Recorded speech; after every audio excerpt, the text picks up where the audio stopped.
En fait, je mets tous les liens. Oui. Le premier, c'est le lien Zoom. Le deuxième, c'est le lien de la radio. Là-bas, les gens peuvent écouter, mais ne peuvent pas poser des questions. Oui. Et le troisième, c'est un numéro aussi qui vous permet, si vous êtes sur le territoire américain, d'être dans le studio aussi avec nous, comme en ce moment, on est en train de parler. Voilà, donc, vous partagez juste la fiche là. Pour ceux qui veulent venir, n'ont qu'à venir vous. Oui. Ok. Voilà, c'est tout. Maintenant, si vous avez... La dernière fois, là, je ne savais pas qu'on était en direct, hein. J'ai dit plein de choses, j'ai dit, oh my God, Bishop m'a tué. Et là encore, on est en direct. J'ai mis... Ah, pardon. Comme j'invite les gens... Vu, alors que je suis en train de parler, et puis tu as vu, ça c'est la causerie qu'on a entre nous avant l'émission. Non, là, je viens juste d'allumer. Ok, donc, d'accord. Nos conversations du début n'étaient pas là. Ok, donc je peux plus parler alors, si tu es déjà en direct. C'est bon comme ça. Parce que souvent je cause un peu avec mes invités avant que l'émission. Oh, mais je peux reprendre le direct. De toute façon, il y a 0 vue là. De fois, en plus sur YouTube là, ça c'est pas bon. Donc je peux le couper puis reprendre. Allô? Alors oui, je suis là, Bishop, je suis là. Si tu veux. Vous me voyez, non? Oui, je peux couper et reprendre le direct hein, si ça dérange. Sur Facebook. Non, mais ça s'en direct. Bishop, c'est ton direct. Sauf que c'est moi maintenant qui dois me faire ceci. C'est ton direct, c'est ce que tu veux. C'est moi qui dois me faire ceci. Bon. Bon, les amis, on va commencer tout à l'heure. Notre Bishop est déjà avec nous, nos amis des vélos. J'espère que vous m'entendez bien, vous me recevez. Tous les pays sont connectés. Bravo, bravo, bravo. Vous êtes bien sur Demain Radio. Et merci d'être à cet autre rendez-vous avec notre Bishop Melchizedek Ignace. Voilà. Va venir nous dépaporiser cette histoire de l'Ipanda et l'Ipanda. Ouais. D'accord. Donc, attendez que je mette mon record en marche. Il est déjà là. On ne va pas vous faire attendre plus longtemps. Oh. Donnez-moi une minute. Je mets le record en marche et on va commencer. Bishop, ça peut aller, donc on peut commencer, hein, n'est-ce pas? Ouais, moi je suis OK. Hein. Je suis OK. Vous saurez tout à l'heure. OK. Dès que, prends ton temps. Dès que tu non, non, c'est pas prendre mon temps. L'émission a déjà commencé, Bishop. Voilà, donc... Ok, merci, je viens. Okay. Je vais vous donner la parole tout à l'heure. Il n'y a pas de souci. Conference recording started. Bonjour et bonsoir, amis auditeurs de My Radio. Bienvenue à cet autre numéro de Charlène Parlons-en, précisément le 33e numéro de Charlène Parlons-en, avec pour inviter le Bishop Melchizedek Ignace, dit à Plan Normal, qui est pour la deuxième fois-ci de My Radio. Et cette fois-ci, il vient pour nous parler de l'affaire Eli Pada, le prophète Eli Pada. Voilà. Et donc, nous sommes bel et bien samedi 3 février 2024 et il est exactement 15h06, donc 20h06 à Abidjan et 21h06 à Paris. Voilà, et notre thème de ce soir, c'est bien entendu le prophète Eli Pada, une vie contre un État.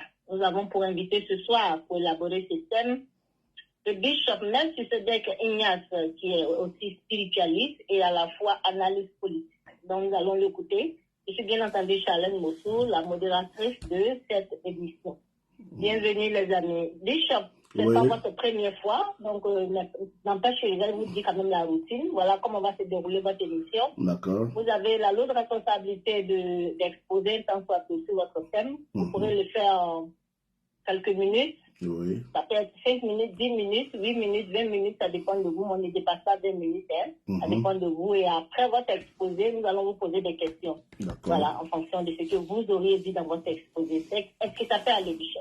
Ok. Je salue tous les auditeurs. Que la grâce de Dieu soit avec tout le monde. Et très bon mois de février. Nous sommes au début du mois de février. Et je salue aussi tous les Ivoiriens. La plupart sont en train de sauter de joie en ce moment. Comme on le dit, on a toujours un seul pays. Donc quand il y a des frères qui sont heureux, il faut te réjouir avec eux. À partir du moment où on ne prend pas quelque chose pour mettre à la place de Dieu. Et j'espère qu'ils ont entendu nos messages pour comprendre que toute la gloire doit appartenir à Dieu. Alors, ce soir, je voulais parler de la vie d'un homme. Pour comme un homme qui est né d'une femme comme nous autres, qui a une mère, qui a un père, qui a une famille, qui a une femme, qui a des enfants, qui n'est pas né serviteur de Dieu, mais qui est devenu serviteur de Dieu parce que, et nous soupçonnons le gouvernement ivoirien, et c'est lourd ce que je dis pour certaines personnes, mais je dirai pourquoi, je les expliquerai pourquoi. Et nous soupçonnons le gouvernement ivoirien et un groupe, du moins, de religieux qui sont devenus une mafia dans l'église de Jésus-Christ en Côte d'Ivoire. On a vu plusieurs fois des hommes de Dieu être arrêtés, être jetés en prison parce qu'ils ont dit ceci, parce qu'ils ont annoncé ceci ou cela.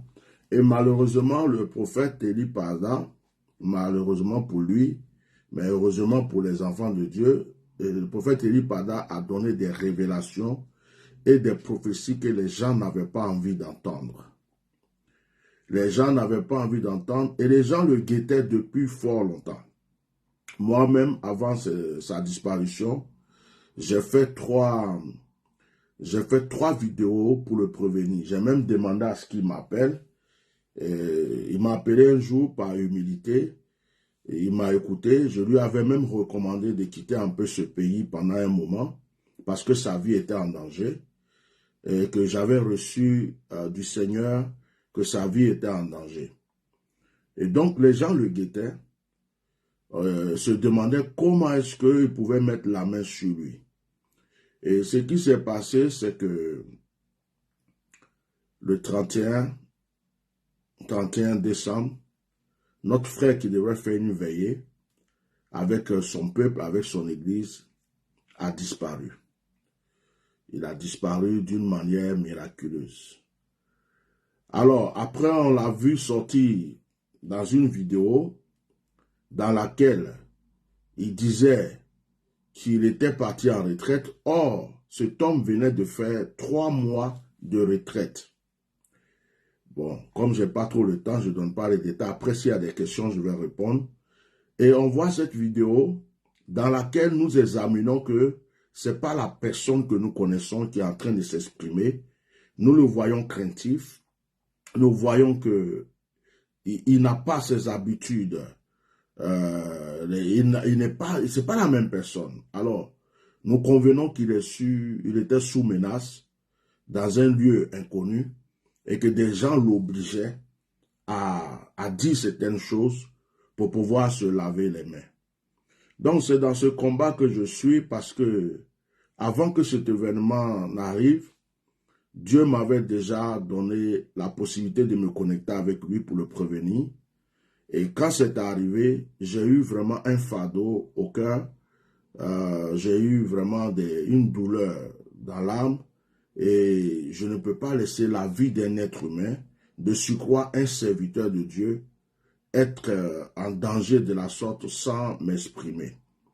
Donc, comme je n'ai pas vraiment trop le temps, j'ai fait un peu ce petit résumé, mais au fil de l'émission, si vous avez des questions,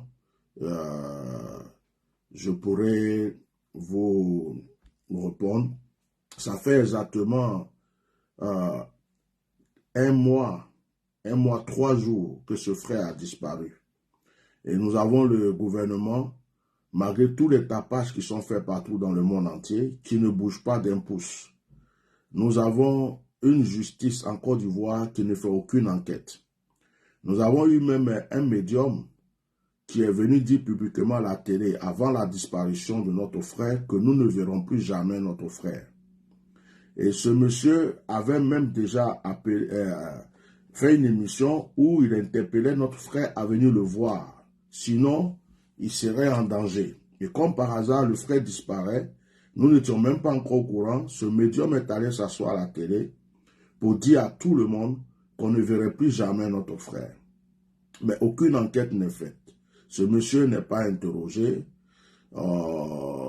la justice, le procureur, tous ceux qui devraient faire quoi que ce soit en Côte d'Ivoire ont les bras cassés. Sa famille, son église, ses proches ne peuvent rien faire parce que avant cet événement, certains avaient déjà été en garde à vue parce que apparemment on envoyait des convocations, ils n'étaient pas là. Certains étaient en garde à vue. On a pris leur téléphone, on a fouillé dans leur téléphone pour prendre tous les numéros qui étaient dans le téléphone et on a mis leur téléphone sur écoute. Ils ont reçu même des menaces. Donc, par crainte, par peur, ils n'osent même pas s'exprimer. Ils ne sont que dans la prière. C'est nous autres qui sommes à l'extérieur qui menons ce combat-là pour la vie d'un être humain, pour la vie d'un serviteur de Dieu. Donc, c'est ce que je peux dire en introduction. Avec les questions, je saurai comment expliquer les choses. Voilà. Ok, merci bien, Bishop.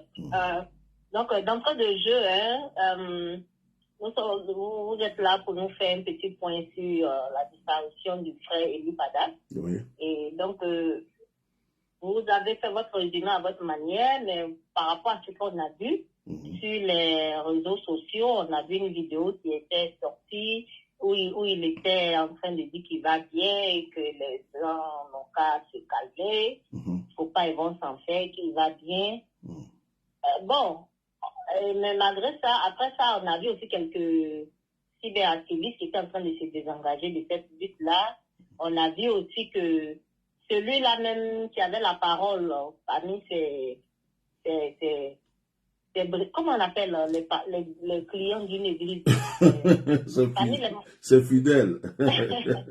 Voilà, parmi ces fidèles-là, oui. je pense qu'il a été loin et je pense qu'il a été mis à la place pour continuer l'œuvre de son père, puisque son père a dit qu'il va bien. Et donc, à vous entendre ce soir, vous avez dit que le gouvernement est engagé. Je ne sais pas pourquoi vous le dites, pourquoi vous comptez pour le dire, quelles sont les preuves par rapport à ce que vous avez pour le dire. Et donc, du coup, sortant de ce petit résumé-là, j'ai envie de vous demander que vous croyez à la lutte dans laquelle vous êtes. Oui, je crois fermement à la lutte dans laquelle je suis. Je ne suis pas un État, je ne suis pas un gouvernement, je n'ai pas des milliards, je n'ai pas une armée, je n'ai pas tout ce qu'un État peut avoir. Mais je fais partie du royaume des cieux.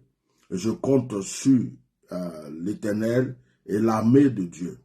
Alors, je suis très conscient de ce que je dis et je mesure même mes mots souvent pour ne pas exagérer. Alors, il faut savoir que en ce qui concerne le gouvernement ivoirien, on a un gouvernement, quel est le mot même que je vais sortir pour ne pas être trop truc, c'est-à-dire que c'est un gouvernement dictateur, mais une dictature qui est faite dans l'hypocrisie. Voilà, une dictature qui est faite dans l'hypocrisie pour ne pas se faire voir. C'est un peu comme la souris qui mord la nuit quelqu'un, et dans un, je sais pas, un bidonville, dans un endroit, et qui souffle là-dedans pour ne pas que la personne sache. C'est comme quelqu'un qui va hypnotiser quelqu'un pour aller faire du mal à une autre personne, et puis lui, il est caché derrière. Alors, ce gouvernement ne peut pas dire que des pasteurs ne sont pas en prison. On a même vu un pasteur qui s'appelle David Aimé. Lui, on l'a pris derrière sa chair en point cuite. On a sans aucune convocation, ils l'ont pris devant tout le monde, ils sont allés le jeter en prison. Il y a un imam qui avait été arrêté parce qu'il a simplement dit au président arrête de casser la maison des pauvres. Ils l'ont attrapé, ils l'ont jeté en prison. Et il y a encore d'autres pasteurs ou des prophètes qui, après avoir donné des révélations, ont été jetés en prison. D'autres même discrètement, on les a pris, on les a jetés en prison. Donc, le problème c'est quoi? Il y a même des gens qui disent, pourquoi est-ce qu'il ne va pas porter, les amis, les parents ne vont pas porter plainte?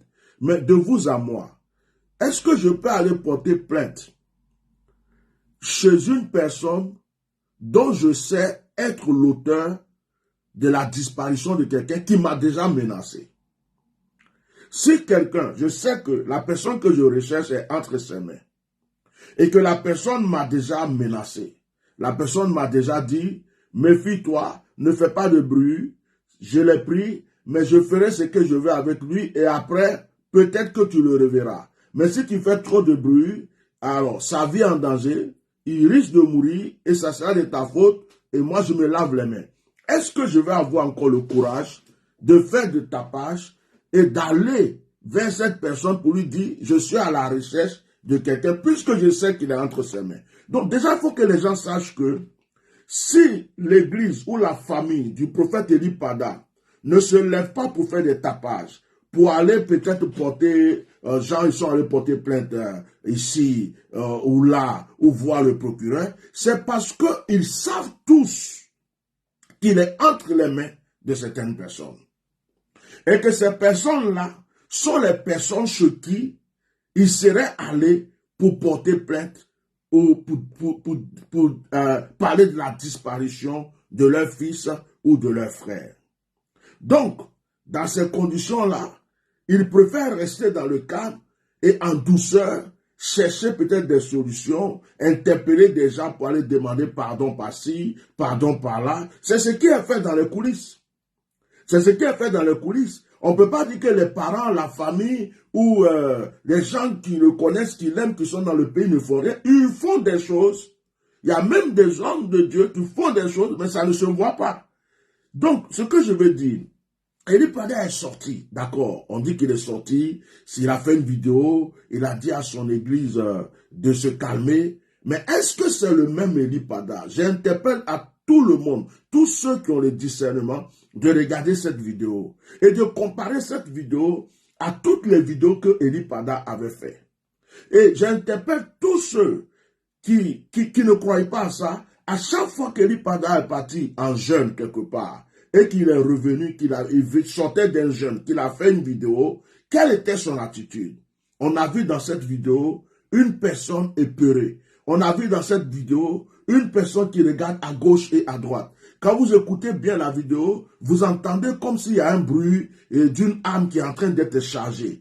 Nous voyons qu'à un certain moment où, quand il veut parler, essayer de dire certaines choses, on a l'impression qu'il y a quelqu'un qui est là, qui lui fait comment on appelle, des signes pour l'empêcher de trop parler.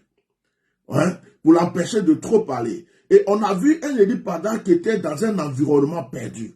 On a vu un Eli Pada qui n'était pas à l'aise. On a vu un Eli Pada dans cette vidéo qui avait peur. Donc, et puis, ce que vous devez savoir, c'est que quand on n'a pas vu le 31, le premier, il n'est pas sorti. Le 2, il n'est pas sorti. Le 3, il n'est pas sorti. C'est lorsque je suis sorti pour faire une vidéo pour dire, j'ai appris qu'Eli Pada est à la Maka. Mais je ne veux pas croire à cette déclaration tant que ses enfants, ceux qui sont autour de lui, ne sortent pas pour parler. C'est après ça que son église est sortie pour la première fois. Et lorsque son église est sortie, ça fait un tapage. On a vu des soi-disant serviteurs de Dieu sortir pour réprimander ses fidèles, pour dire pourquoi vous êtes sortis. Et vous pouvez simplement aller à la DST pour aller entendre ce qu'ils vont vous dire. Vous pouvez, quelqu'un qu'on lui a donné des convocations, il n'est pas venu. Et si maintenant les gens ont mis la main sur lui, allez-y vous renseigner. Donc ils ont essayé, ils ont fait du tapage et nous aussi on n'a pas baissé les bras, on a continué à parler. C'est lorsqu'on a commencé, il y a un cyberactiviste qui s'appelle Soule de Paris. Lorsque Soule de Paris est sorti, lorsque Chris Yapi est sorti, et que ceux-là ont commencé à confirmer qu'il était à la Maka, c'est là que ces personnes-là, aussitôt, l'ont précipité la nuit. Moi, j'ai des personnes des renseignements qui disent que, en fait, à la Maka, le jour où il est sorti, ils ont coupé l'électricité pendant presque une heure. C'est-à-dire la nuit, là. Ils ont coupé l'électricité presque une heure. Comme si on fait rentrer quelqu'un, on fait sortir quelqu'un, et on ne veut pas que des gens sachent. Vous voyez? Et ça a été fait 2 fois ce jour-là, il paraît. Or, auparavant, nous avons appris qu'il était à la DST. Après, on apprend qu'il est à la Maka. Et maintenant, certaines personnes même disent que l'électricité était coupée une première fois. Est-ce que ce n'était pas pour le faire rentrer? Et après, ça a été coupé encore une deuxième fois. Est-ce que ce n'était pas pour le faire sortir rapidement, pour aller faire cette déclaration? Cette déclaration-là, nous ne reconnaissons pas cette personne qui a parlé. Ce n'est pas Ely Pada. Sa mère ne pourra pas le reconnaître. Son père ne pourra pas le reconnaître. Ceux qui l'aiment vraiment ne pourront pas reconnaître que cette personne-là était Ely Pada. Bon, maintenant, il est sorti.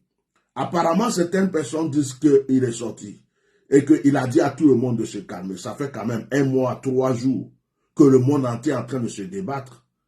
Le même qui est sorti précipitamment. Pourquoi il ne sort pas d'une autre manière plus à l'aise, en très bonne santé, dans un endroit où, je sais pas, faire un communiqué pour dire, mais je vous avais déjà dit que je m'étais retiré, je suis dans un endroit, je peux pas vous dire où c'est, mais tout va bien, regardez, je suis en bonne santé, tout va bien. Mais depuis ce jour, on n'a plus de ces nouvelles, ça fait 1 mois, 3 jours. Pour quelqu'un qui avait déjà fait 3 mois de retraite, 90 jours, qui revient encore et qui disparaît pendant 1 mois. Même Jésus même n'est pas allé jeûner de cette manière. Aucun prophète dans la vie n'a fait cela. Donc, ce qui fait que nous restons sur notre doute. Et pourquoi nous parlons du gouvernement? Parce qu'on est dans un pays qui est censé être un pays de, comme on appelle, un pays où se trouve, on va dire, la sécurité. Un pays qui a tout. Il y a des caméras partout. Le service de renseignement en Côte d'Ivoire, c'est un service de renseignement très terrible.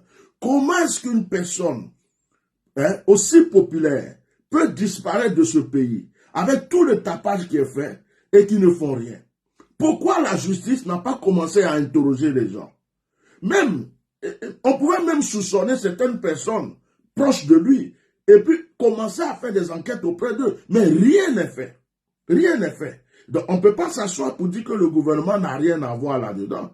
On ne peut pas dire que le gouvernement n'est pas complice et ne sait pas ce qui se passe. Parce que nous savons l'histoire. Nous savons qu'il a donné une prophétie où il avait dit que Soro Diom allait rentrer en Côte d'Ivoire. Et nous savons que Soro Diom est l'ennemi numéro 1 aujourd'hui de ceux qui sont au pouvoir. Ils ne veulent même pas entendre son nom. Nous savons qu'il a révélé aussi qu'il a entendu, il a vu qu'il aurait la guerre en Côte d'Ivoire. Et nous savons que les personnes qui sont au pouvoir n'aiment pas entendre ce genre de choses. Alors, au moment où ils ont commencé vraiment à s'intéresser à lui, c'est au moment où il y a eu le coup d'État de comment on appelle, du Gabon, qui s'est réalisé parce qu'il avait prophétisé, il avait déclaré qu'il avait vu un problème, un coup d'État au Gabon. Quand ça s'est réalisé, ils ont commencé à prendre peur. Quand il a aussi annoncé, il avait aussi dit qu'il avait vu Henri Konan Bédié mourir, mais pas empoisonnement.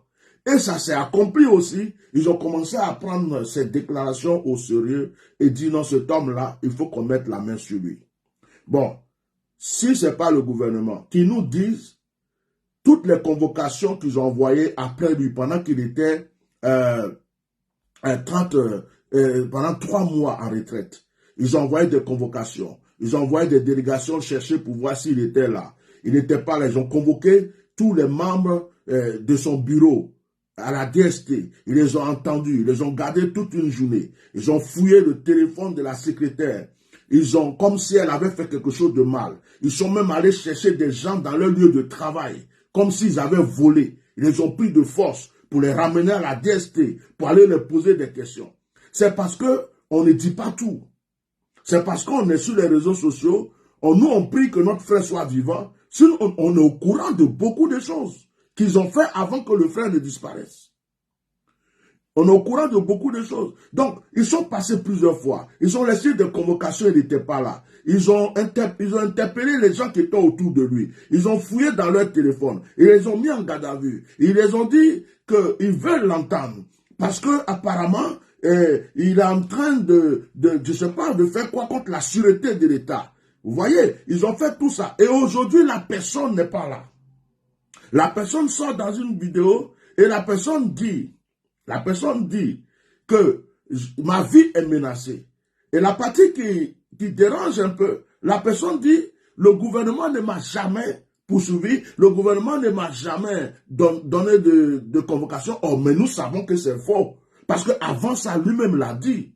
Moi-même, je l'avais vu au téléphone. Moi-même qui suis assis.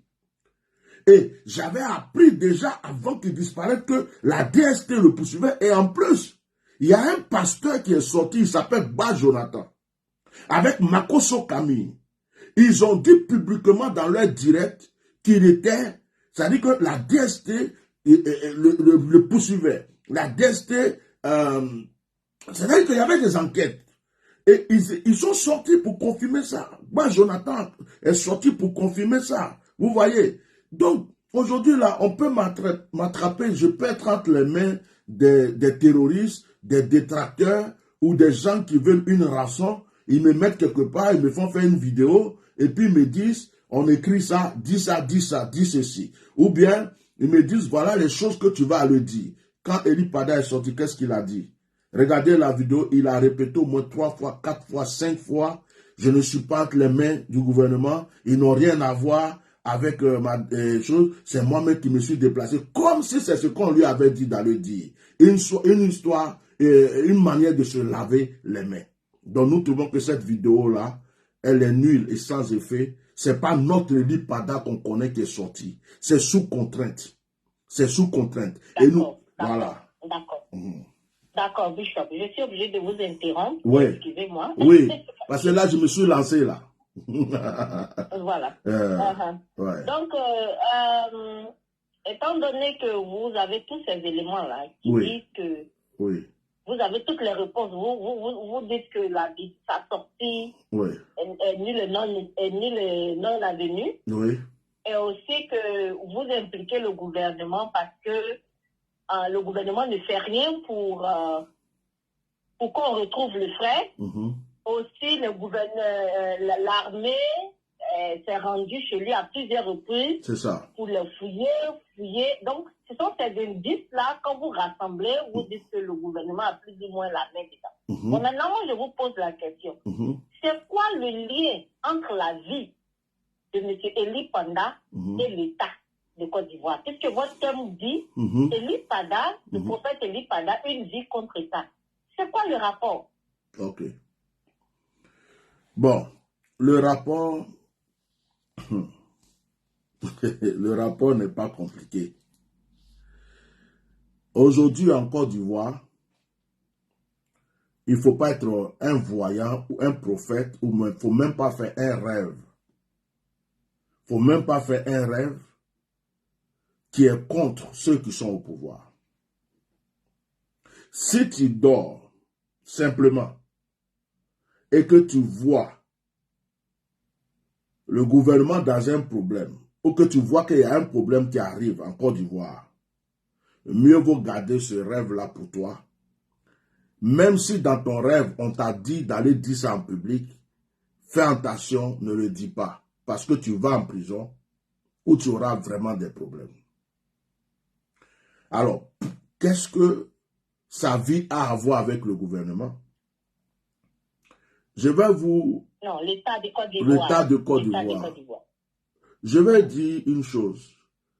L'une des prophéties que le prophète Eli Pada a données a été donnée par une autre personne qui est le pasteur Mohamed Sanogo.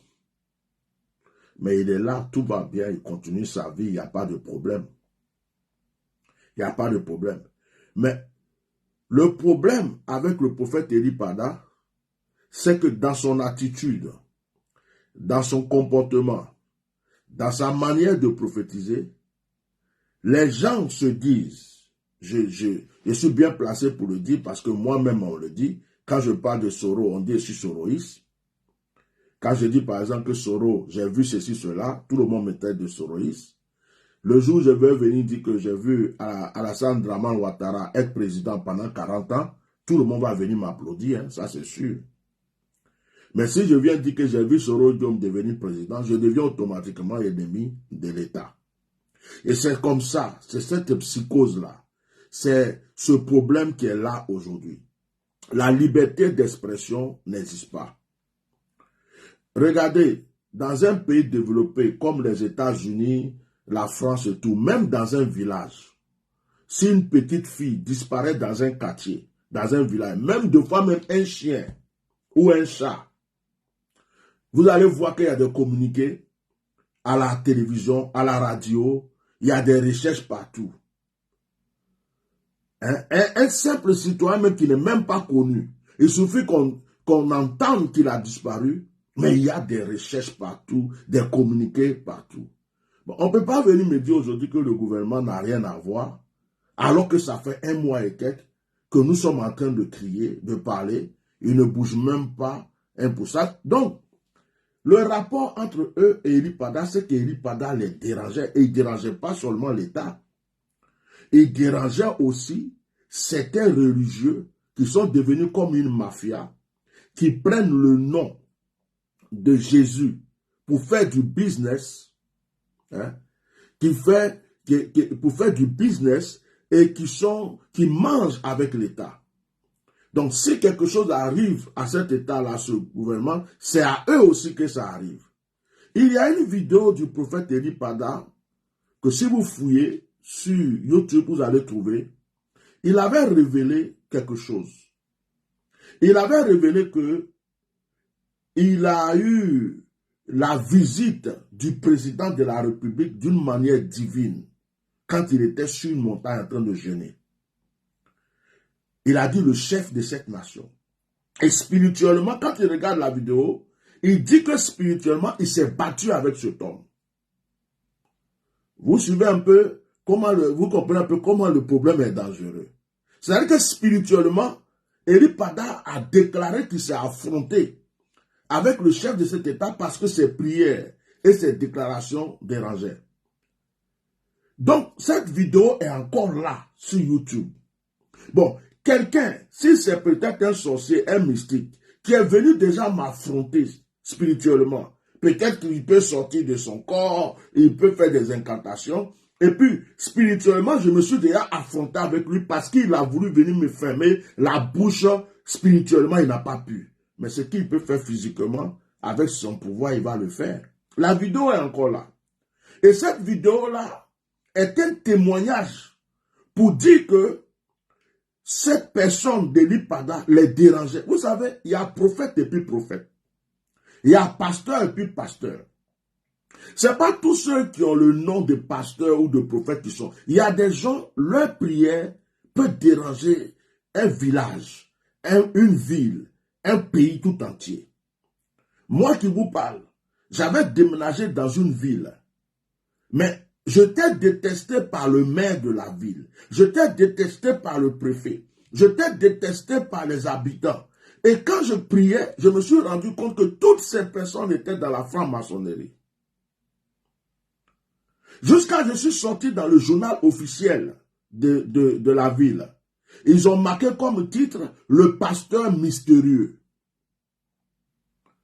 Parce que je les dérangeais. Pourtant, il y avait des églises là-bas déjà. Il y avait des pasteurs là-bas.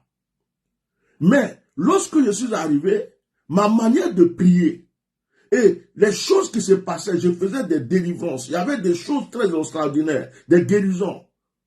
Et ils enviaient aussi la salle que j'avais parce que j'étais en plein centre-ville. Et les gens commençaient à parler. Et mais, si vous savez combien de fois j'ai lutté contre ces personnes. Le combat était tellement rude que j'ai perdu deux enfants dans ce combat. Parce que quand ils ne peuvent pas t'attaquer, ils attaquent les personnes faibles qui sont autour de toi. Et malheureusement, dans ces moments-là, ma femme était enceinte. Et 2 grossesses successives se sont mal passées. Pour vous dire que quand une personne, je me lève aujourd'hui, je vais te voir, ma soeur Charlène, et puis je te dis, oh, cette nuit-là, j'ai vu notre papa en rêve. Il s'est battu avec moi. Et il voulait me tuer. Il m'a défendu de faire ceci ou cela.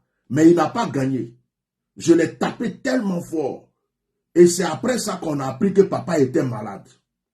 Si je te dis ça, est-ce que tu ne vas pas savoir tout ce que notre papa là en veut à ma vie? C'est ce qui s'est passé.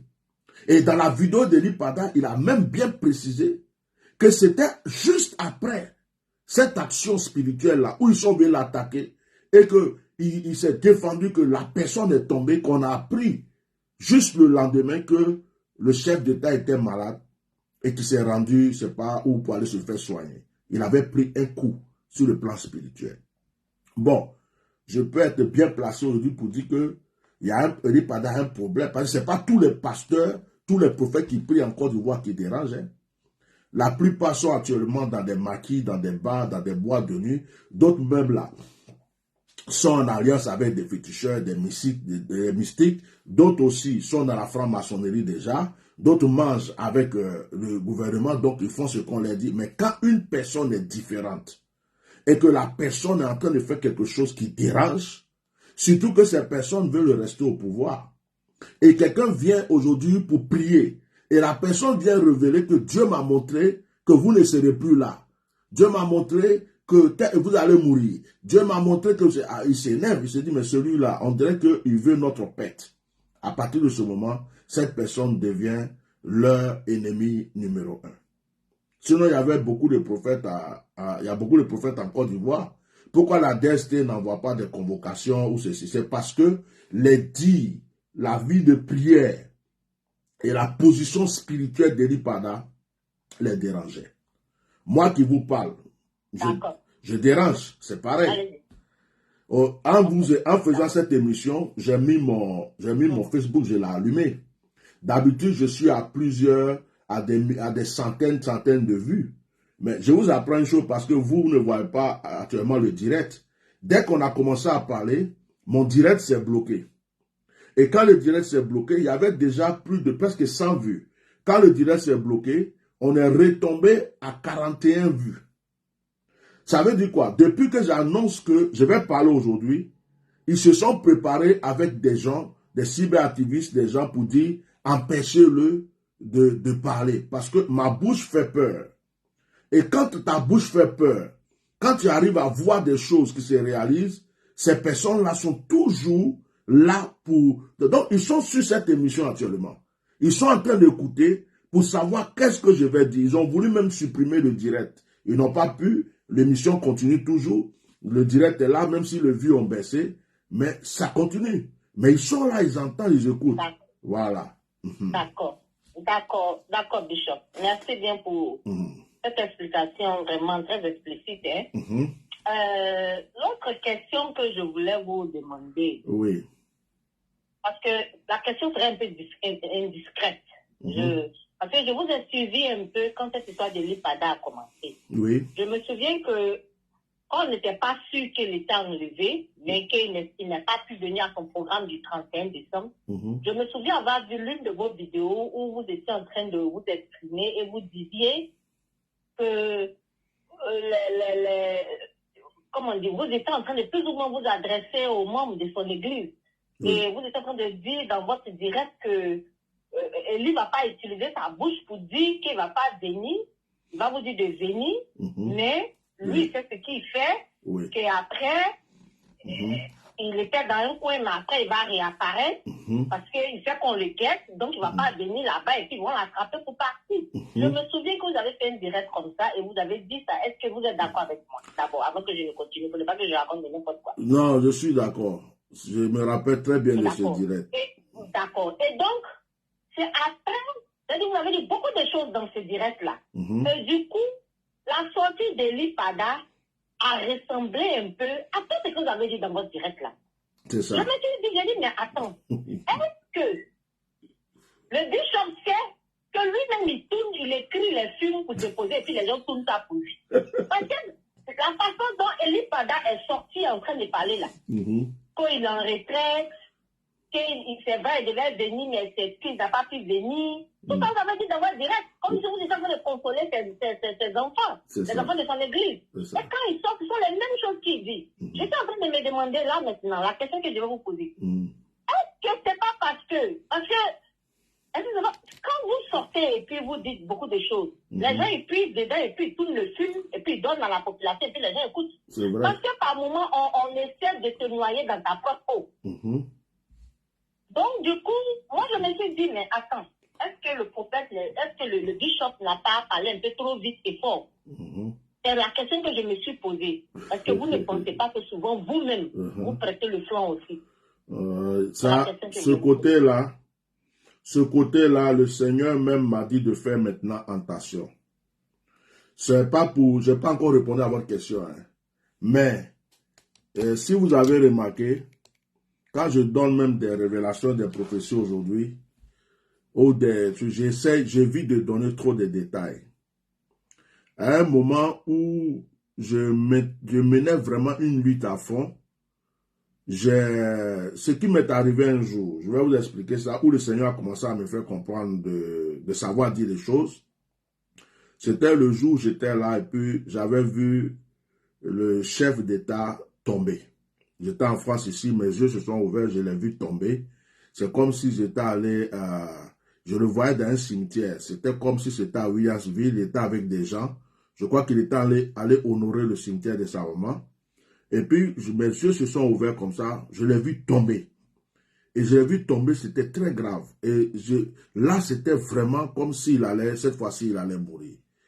Et je suis sorti, j'ai fait un direct. Et quand j'ai fait le direct, j'ai dit, ah, le chef est tombé, le roi est tombé. Et dans mon direct, j'ai parlé et j'ai donné des détails vers la fin en disant, s'il se répand et s'il libère quelques prisonniers, le Seigneur pourra le pardonner. C'est ça le danger entre quelqu'un, le danger concernant quelqu'un qui a les yeux ouverts et une bouche autorisée. Et quand j'ai dit ça, ceux qui me suivaient, qui sont, parce que avant ça, j'avais vu l'empoisonnement du colonel Ouattao, c'est arrivé. Après, j'ai vu la mort de Gon Coulibaly, c'est arrivé. Et donc, les gens ont commencé à s'intéresser donc à mes paroles. Et ce qui s'est passé, c'est que, apparemment, quand j'ai dit ça, ils sont allés automatiquement faire, parce que j'ai dit, s'ils se repentent, faire des libations. Ils sont allés faire des sacrifices énormes. Il paraît qu'ils ont tué des bœufs, ils ont fait des sacrifices.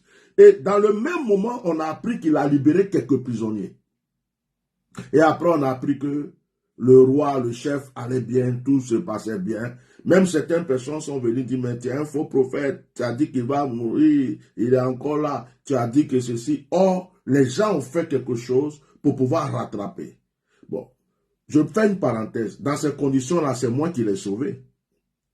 Dans ces conditions-là, c'est moi qui l'ai sauvé. Les gens devraient venir même me remercier pour dire, ah, vraiment, si tu n'avais pas dit cette partie-là, je crois qu'il ne sera plus là. C'est après que j'ai commencé à comprendre que, en parlant, souvent, on donne des détails et des réponses aux gens sans se rendre compte. J'ai appelé même un jeune prophète tout dernièrement, je lui ai dit de faire attention. Qu'il ne faut pas préciser tout ce que tu dis parce que les gens sont là, ils voient. Mais le problème, c'est que quand on veut prouver qu'on est un vrai prophète, des fois, on donne des détails très exacts. Parce que si ça s'accomplit, ceux qui nous ont écoutés diront effectivement, il avait dit ça, il avait dit ça, il avait dit ça. Mais le problème, c'est qu'il y a des gens, lorsque tu dis ça, ils vont contrecaler la chose parce que spirituellement, on peut changer beaucoup de choses et puis trouver nos solutions. Donc, la question que vous me posez concernant cette vidéo, c'est vrai. Mais cette vidéo-là, c'était pas une révélation en fait. C'était pas, comme j'avais déjà fait 2 vidéos. J'avais déjà fait 2 vidéos pour lui dire que sa vie était en danger. Je l'avais déjà vu. Je l'avais déjà du moins appelé. On s'est déjà parlé. Et comme par hasard, je vois une vidéo qui dit que le prophète Eli Pada sera là le 31. Et en même temps, on a vécu 3 mois sans le voir. Tout le monde se posait des questions où il était, où il était. Et c'est venu dans mon esprit comme ça que cet enfant devrait être... C'est comme si même j'étais en train de lui donner, sincèrement, c'est comme si j'étais en train de lui donner un message codé. C'est comme si j'étais en train de lui donner un message codé pour lui dire, petit frère, si tu es malin, ne fais pas cette veillée-là. Cherche-toi, va quelque part, et puis laisse tes enfants faire. Pourquoi? Parce que je me dis, si je suis en danger, j'ai une veillée à faire. Si je dis aux gens, je ne viens pas à la veillée, les gens ne vont plus venir. Donc, si je dis aux gens, je serai là, venez à la veillée, je serai là. Ceux qui veulent vraiment venir me voir vont venir. Donc, j'ai pensé à la chose, j'ai dit, bon, c'est le seul moyen de réussir sa veillée, de dire aux gens, je serai là, venez, il n'y a pas de souci. Et donc, les gens vont venir, mais en même temps, je ne serai pas là. Bon, ça, c'est comme un conseil que je lui donnais. Mais, quand j'ai donné ce conseil, c'est bien si, moi, je loue Dieu si jamais c'était ça qu'il avait fait. Franchement, je vous le dis là, même si c'est ce qu'il avait fait et qu'il vraiment il avait disparu, il m'avait écouté et que c'est ce qu'il a planifié, que c'est ce qu'il a fait, mais je ne regretterai même pas le combat que je suis en train de mener. Je dirais vraiment, Dieu merci, tu m'as écouté. Parce que j'aurais préféré ça que de le voir quelque part en train de souffrir ou tout ça, même si certaines personnes vont dire, mais vous nous avez insulté pour rien, vous avez dit tout cela pour rien, mais j'aurais aimé cette version-là. Mais le problème qui se passe, c'est que si moi, j'étais à sa place et que je me disais, je vais seulement dire que je serai là pour que les gens viennent, ma femme serait au courant. Et ma femme ne va pas disparaître aussi. Or, actuellement, on ne sait pas où est sa femme. Ma femme serait au courant. Mon équipe proche de moi serait au courant. Ma mère sera au courant. Mon père sera au courant. Ceux qui m'aiment, en qui j'ai confiance, j'ai des enfants spirituels aux États-Unis, j'ai des enfants spirituels un peu partout dans le monde entier. Quand je fais cela, la plupart, j'ai leur numéro, j'envoie un message à plusieurs dans certains groupes pour leur dire, ne vous inquiétez pas, votre papa est en sécurité, je suis dans tel endroit. J'aurais même pu appeler une ou deux personnes en vidéo pour leur dire, je suis là. Même après le 31, pendant le culte, le premier culte qu'ils sont en train de faire, je les appelle en vidéo pour leur dire, tout va bien, je suis là. Donc, mon équipe serait rassurée. Mais écoutez, les enfants de l'IPADA, quand on a commencé à faire des tapages, ils sont sortis 3 jours après. Ils disent, on ne sait pas où est notre papa. Il devait être là le 31. On ne l'a pas vu. Ça veut dire qu'il n'a pas prévenu son équipe. Ça veut dire que son équipe s'attendait à cette veillée. Moi, j'ai reçu des versions où jusqu'à 21h, il était en contact et en communication avec son équipe. Et le pasteur, son adjoint, devait prêcher jusqu'à 20 minuit. C'est au moment où lui, il devrait venir prêcher. À un moment, le téléphone ne passait plus. Le téléphone ne passait plus. Ils étaient en communication avec lui. Ils n'ont pas vu un numéro étranger. C'est le numéro qu'il avait, qu'il voyait. Il était en communication pour dire, j'arrive, je m'apprête, j'arrive. Et d'un coup, il disparaît. Ses enfants sortent, on ne le voit pas. La maman même qui a mis son enfant au monde, certainement actuellement en train de pleurer là-bas, elle n'a aucune nouvelle de son fils. Un fils ne va pas laisser souffrir sa maman comme ça pendant des mois et des mois. Si sa maman meurt de crise cardiaque ou de quoi que ce soit derrière, c'est lui qui a tué sa mère. Il aurait trouvé une solution, même acheter une carte téléphonique, une puce, ou bien prendre le téléphone de quelqu'un, un inconnu, mais prends même une puce, quand il finit, jette la puce pour dire, maman, je suis là, je suis en bonne santé, je ne peux pas te dire dans quel endroit je suis, mais sois tranquille, aie la paix du cœur. Le problème qui se passe, si c'était ce scénario que Eli Pada avait eu, mais quand même, il y a beaucoup de gens autour, il a des enfants, sa femme venait d'accoucher, il a d'autres enfants qui sont là, il a une équipe, il a même des enfants aux États-Unis, il a des parents en Europe. Mais, et puis nous tous qui sommes en train de parler là, s'il était dans un pays quand même, il me voit en train de crier du matin au midi, soir, mon numéro est sur, comment on appelle ça, ma page, tout le monde connaît mon numéro. Il pouvait même m'appeler. Il pouvait même m'appeler pour dire, Bishop, vraiment, merci pour le combat que tu mènes, parce que vraiment tu viens de prouver certainement que tu m'aimes, mais je ne peux pas te dire précisément où je suis, mais regarde, c'est moi, je suis là. Je suis là, donc réconforte les gens et tout. Il m'aurait rendu ce service, mais on n'entend pas parler la personne. D'accord. Voilà. Donc, Bishop, je suis en train de me rendre. La question que j'ai envie de vous poser maintenant, Oui. c'est-à-dire que votre lutte, Ouais. c'est de montrer aux uns aux autres que Eli Pada a été enlevé. Voilà. Qu'il ne devait pas croire à cette vidéo qui est sortie où il a parlé. Voilà. Donc, ça, c'est l'un de vos objectifs. Ouais. Que les gens continuent de croire que Lipada a été enlevé ou bien a été kidnappé. Voilà. Ça, c'est le premier objectif. Et le deuxième objectif, dans cette lutte-là, vous voulez montrer que sa disparition-là est au haut niveau de l'État. C'est ça? Oui. Et que c'est pas juste un kidnapping de deux petits bandits, mais c'est un peu plus haut que ça. Ouais. Et qu'il y a l'implication de certaines autorités ou bien du gouvernement qui implique cette disparition. C'est ça un peu votre lutte.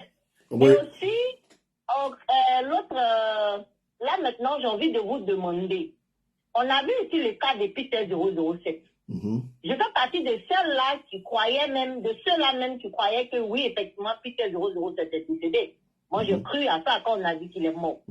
Mais après, on a vu, ils ont libéré finalement Peter. Ils ont même envoyé ses parents au Canada, en Europe. Je veux dire que quand on regarde ce que Peter a subi ou bien Peter a vécu, et puis finalement, il est sorti. Est-ce que le cas d'Eli Padal ne va pas venir aussi? Parce qu'on peut comprendre, parce que c'est ce que vous expliquez là. C'est des soupçons, des révélations personnelles à vous. Et bon, quand vous les mettez à la place publique, ça dépend de qui veut croire, qui ne veut pas croire. C'est ça. Mais avec le cas de Peter 007, on a envie de dire que c'est ce qu'ils font. Et après, ils vont les consoler, même peut-être et sa femme et sa famille. Pour encore mettre plus de discrédit, si vous dites, on va entendre même que peut-être sa femme allait au Canada, aussi bien elle est venue aux États-Unis, toute la famille a reloqué ici. Quand il dit reloqué, ils sont venus s'installer ici. Et puis Eli Pada lui-même, peut-être, je vais dire que est-ce que aussi, toute cette lutte, c'est pas du pessimisme que je prêche, mais je me mets dans la chaussure de ceux qui vous regardent de loin et qui vous taclent. Est-ce que tout ce que vous êtes en train de faire là ne va pas davantage mettre du discrédit si vous dites quand on regarde ce qu'ils ont fait avec Peter 007 dans le cas d'Eli Pada? Non, impossible. Pourquoi? Parce que, vous voyez, au Gabon, il y a un jeune prophète qui a été mis en prison.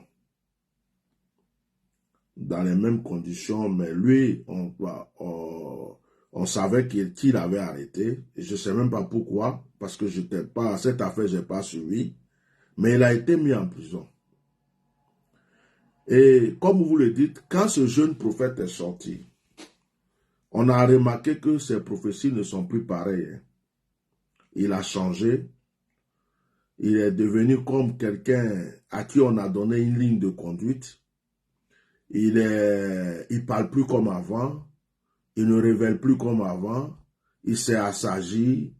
Il est devenu, d'après les gens, il s'est assagi. Il est devenu une autre personne. On ne le reconnaît pas. Et spirituellement aussi, on se rend compte que l'onction qu'il avait, la puissance qu'il avait, c'est comme si ça diminuait ou si on lui a enlevé ça. Ce jeune prophète du Gabon, je n'ai pas son nom, Emmanuel Goma, quelqu'un m'a écrit ça tout à l'heure. Il n'est plus la même personne. Alors, quand vous parlez de Peter 007 a été arrêté pas parce qu'il était simplement un cyberactiviste. Peter 007 était soupçonné d'être avec Soro-Guillaume. Donc, quand ils ont mis la main sur Peter 007, à mon avis, c'était pour le questionner, c'était pour tout. Au début, ils ont dû peut-être le chicoter un peu, faire ce qu'il fallait, mais quelqu'un qui est en danger, il a dû leur dire, écoutez, au lieu de me faire du mal, c'est mieux que je vous donne des topos, c'est mieux que je vous explique ce que j'ai à vous dire, et puis je serai votre allié. Bon, le cas de Peter 007, on savait qu'il avait été arrêté. C'est ce que je veux que tout le monde comprenne dans mon combat, en fait. Parce que la question que vous avez posée est tellement claire, mais si ces personnes-là avaient arrêté Eli Pada publiquement, ou même, c'est-à-dire que tout le monde savait. On apprend un jour, oh, ils sont venus arrêter Ely Pada. Comme ce qu'ils ont fait avec le pasteur Aimé, David Aimé. Je ne serai pas en train de me battre de la sorte. Mon combat, aujourd'hui, sans être prophète, sans être voyant ou quoi que ce soit, c'est pour sauver la vie d'une personne. Je peux me mettre là aujourd'hui et puis dire non, peut-être qu'Ely Pada s'est retiré. Si demain j'apprends qu'il est mort, ou on n'entend plus jamais parler de lui parce qu'ils l'ont déjà tué, ils l'ont enterré quelque part, ma conscience va me gronder à vie. Donc, aujourd'hui, je suis dans une lutte où je fais du tapage, où j'attaque ces personnes, où je montre leurs défauts, que ce soit du côté religieux ou du côté politique, je montre leurs défauts, leurs erreurs, leurs attitudes au monde entier pour leur dire, vous ne pouvez pas, comme on appelle, garder cette personne. Peut-être que, ils le détiennent, ils vont le laisser sortir. J'ai déjà expliqué plusieurs scénarios. Ils sont capables même d'aller déposer Ely Pada au Burkina, au Ghana, ou dans un pays limitrophe de la Côte d'Ivoire.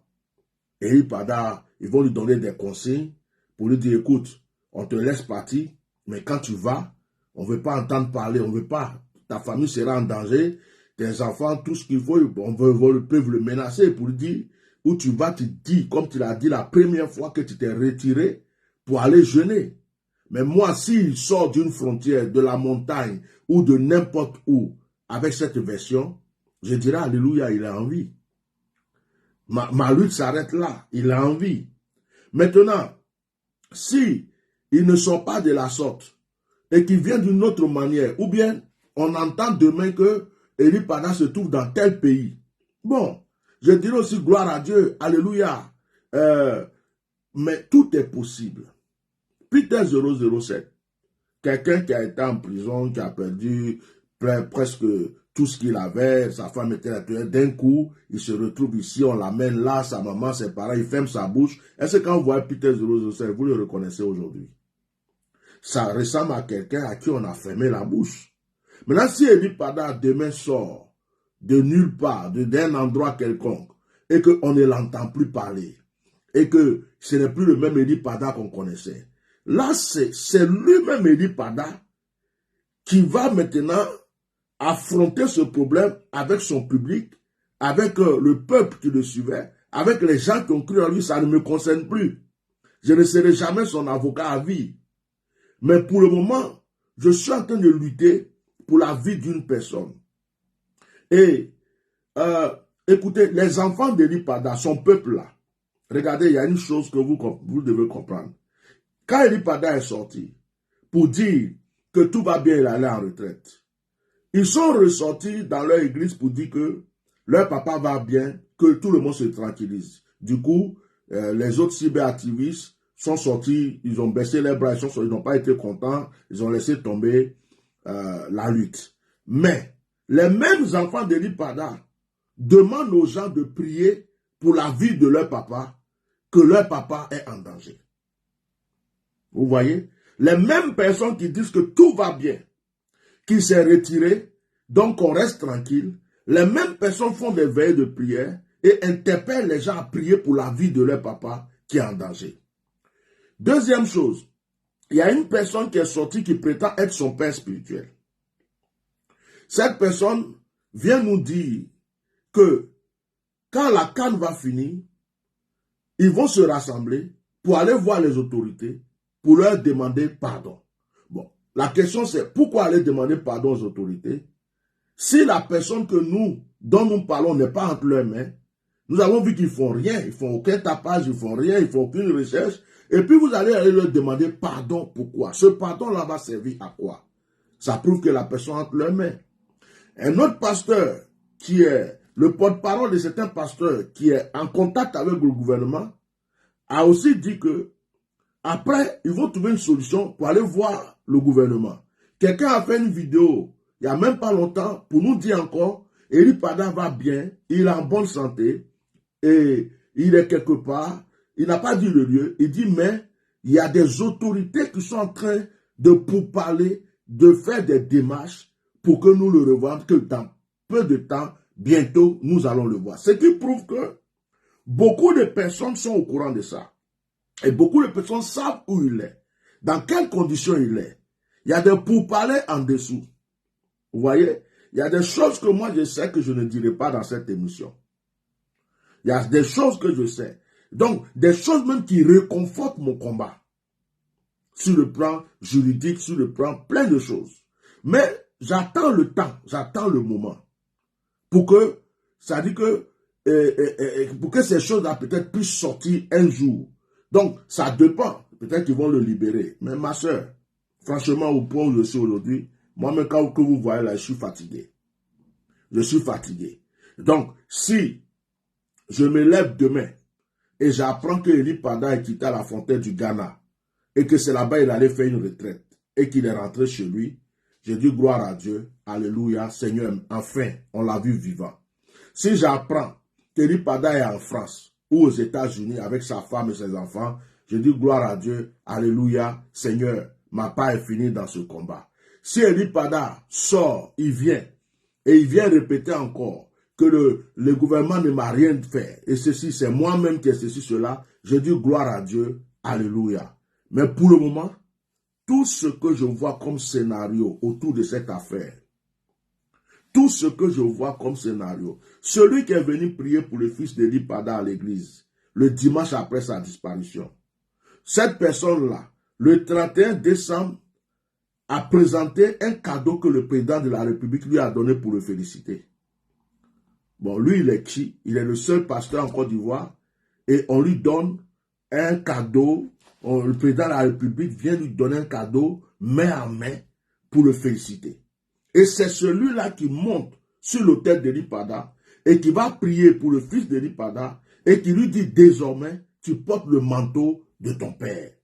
Donc, il y a tellement de scénarios, tellement de trucs autour de cette affaire que si tu restes sans parler, c'est ça mon problème en fait.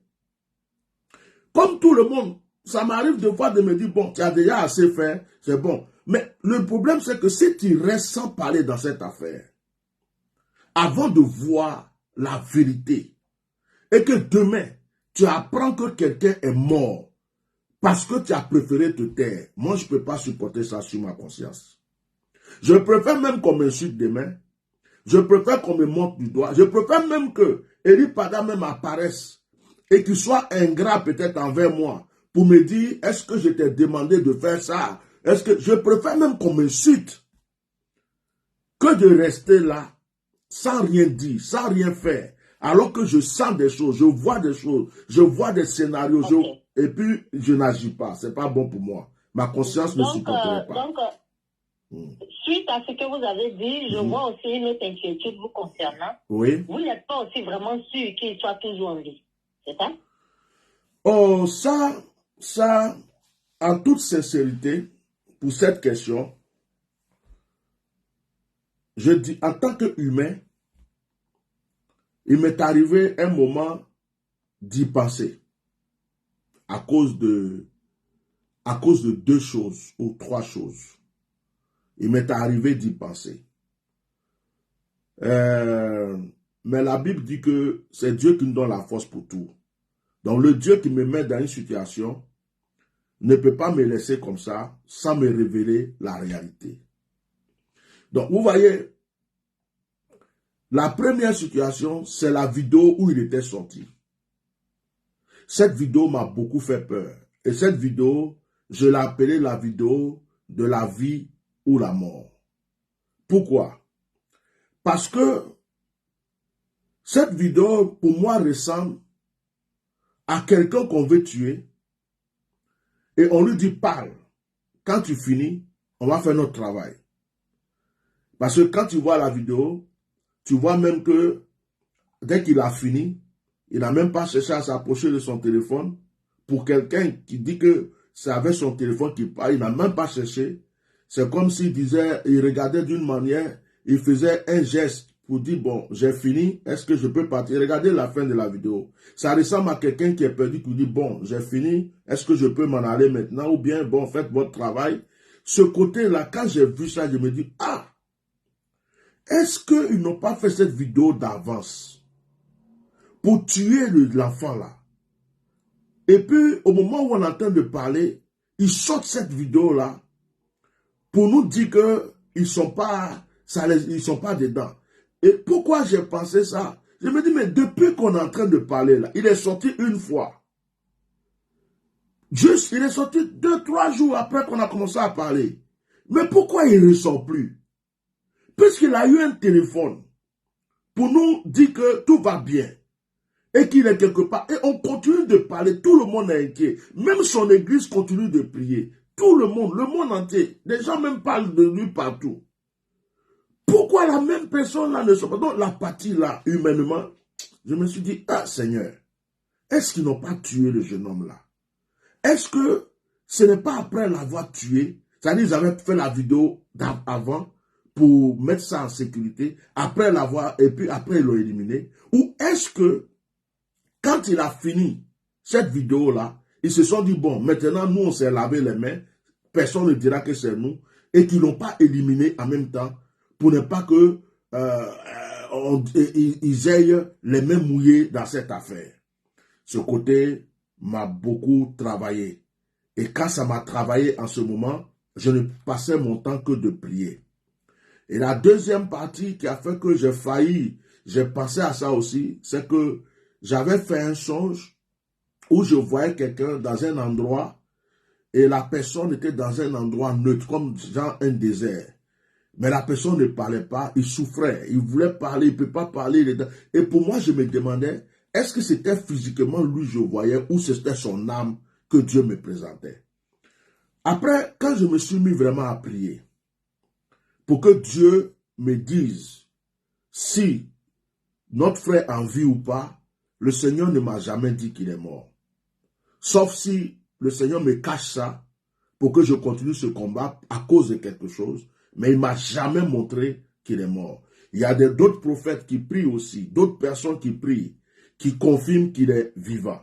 En plus de cela, celui qui dit qu'il est son père spirituel, d'après ses recherches, dit qu'il a envie. Une personne vient de faire une vidéo pour dire qu'il a envie. Et selon ma prière et tout ce que je vois, moi, rien ne me convainc que mon frère est mort. Pour moi, il est en vie. Pour moi, il est en vie. Et que, aujourd'hui, ce que je pense, je peux même dire que, je vais vous étonner, hein, mais je peux dire que même les victoires de la Côte d'Ivoire aujourd'hui, je me dis même le fait que la Côte d'Ivoire gagne aujourd'hui, je peux dire que c'est peut-être à cause de lui. Pourquoi je dis ça? Peut-être que je vais être à l'extrême dans mes paroles. Voilà quelqu'un, ma manière de penser, de voir la chose, on a voulu le tuer. Mais si on voit que les gens savent que c'est nous, et on sait que la personne a vraiment une grâce, une puissance, et que la personne a des connaissances spirituelles, pourquoi ne pas négocier un peu avec la personne? Pourquoi ne pas le soigner de ses blessures?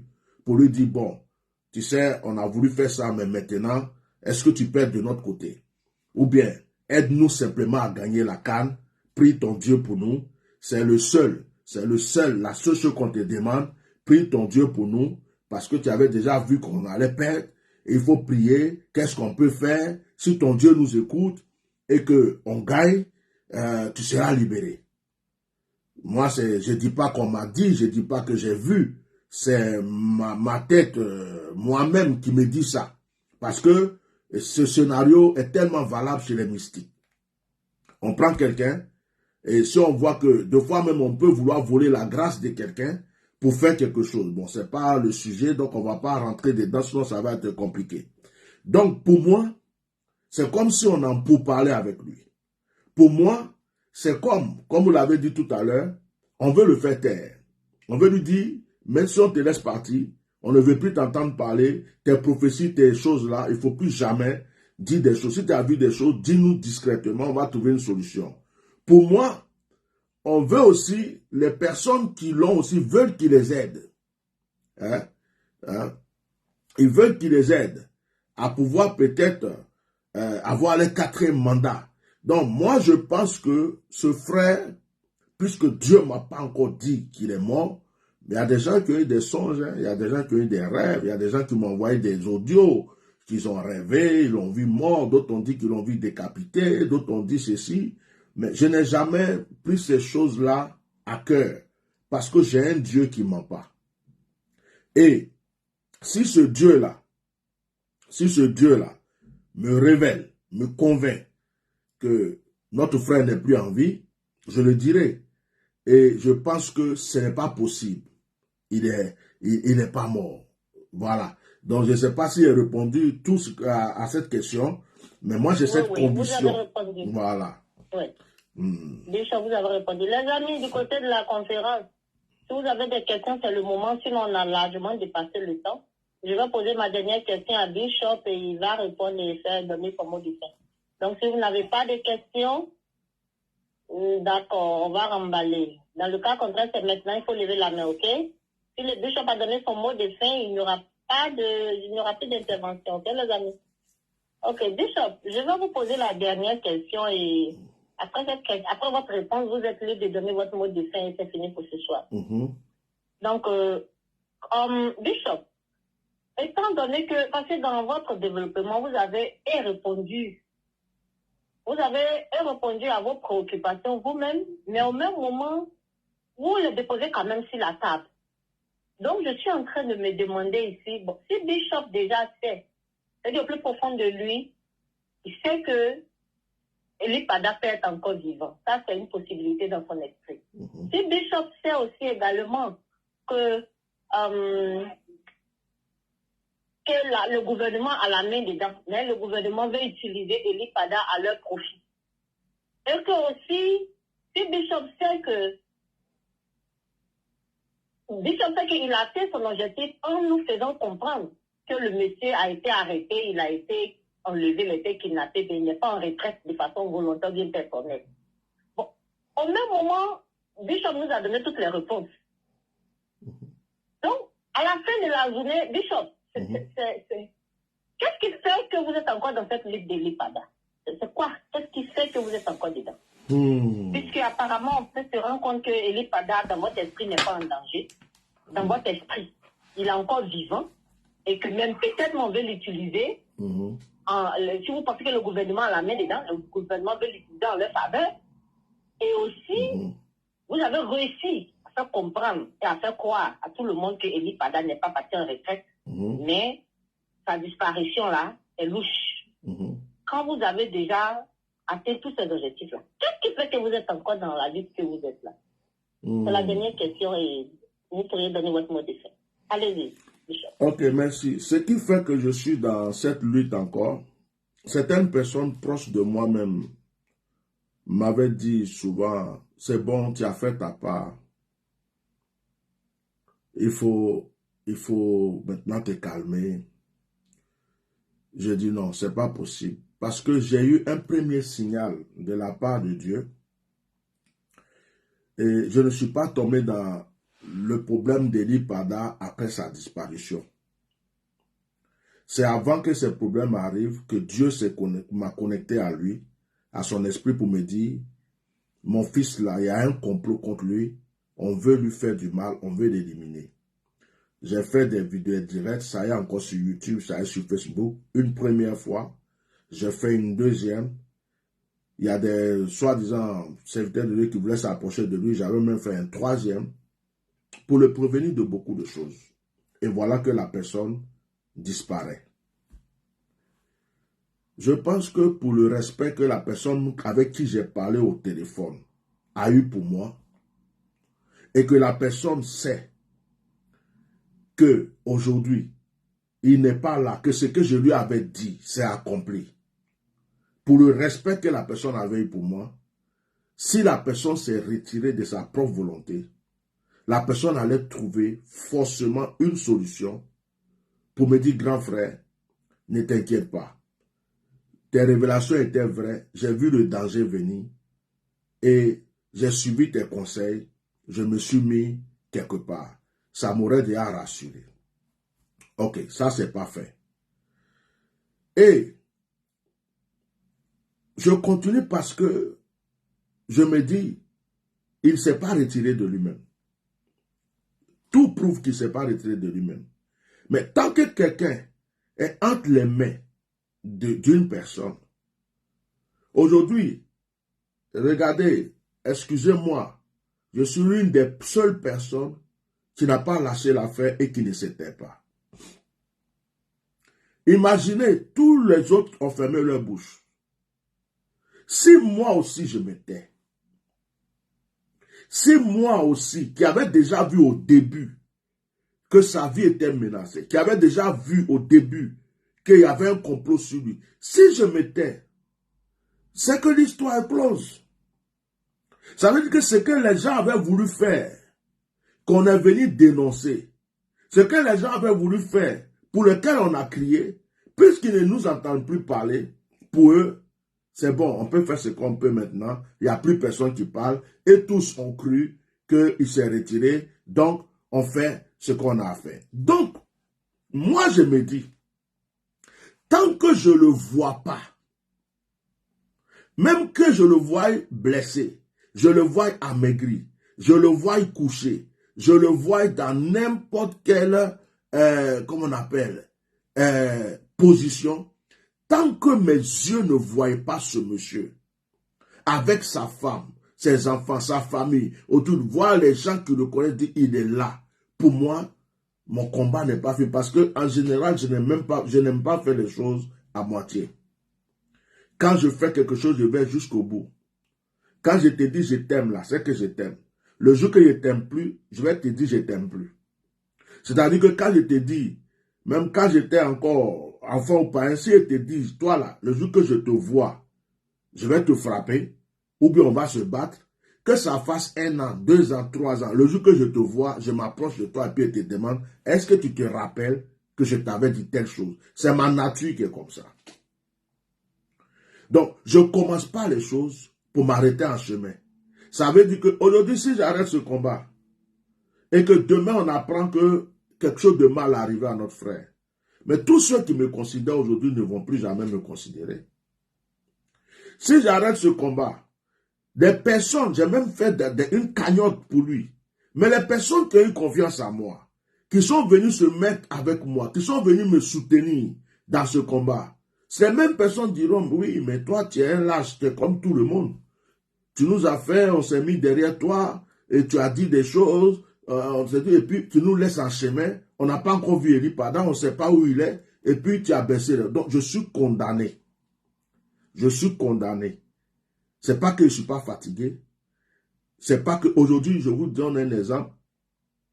Avant même cette émission, j'ai dormi pendant 1 heure. J'étais sorti, je sentais dans mon corps une fatigue. Même, je suis venu, j'ai posé mon téléphone d'un côté, j'ai dormi. Ma famille est sortie pour aller faire quelque chose avec les enfants.